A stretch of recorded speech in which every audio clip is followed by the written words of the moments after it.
My name is Seun Akinsanmi, and on November 24th, 2001, I was deported back to Nigeria from the United States of America. My parents had actually sent me there as a teenager for studying accounting as a degree, and I got distracted, started a business that partnered with Amazon, Yahoo and eBay, and eventually got into a deal that derailed me. Eventually got into the custody of the American government and spent 6 months in 4 American prisons. And eventually, come November 2001, I was deported. I was not just deported, I was devastated. And by the time I was back in Nigeria, I actually, after giving my life back to Christ, I'd given it and taken it many times, but I prayed to God to lead me to a church that can help harness this entrepreneurial skill and spirit in me that seems to see opportunity in almost every problem. And I remember by the time my mom's friend visited us in March 2003 and brought a flyer and was like, there's this church, Samadiyemi, it's for people, creative people like you, and that was the first time I'll, show up at Daystar Christian Centre back at Oregon Road then.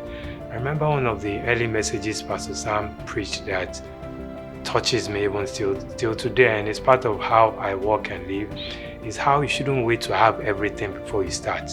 I remember that message, start with what you have. And this was me, thinking, what next for my life? And Pastor Sam was like, there are no jobs in the banking, whatever. What is it that you love doing that even if they don't pay you, you're still going to do it? And for me, I looked at within and saw that I was good with IT, I was good with photography. And I started with photography, and I remember starting with my camera phone, flipped Nokia 7200 camera phone, and attending those first service entrepreneurial class helped me to shape and build, my creative and photography industry.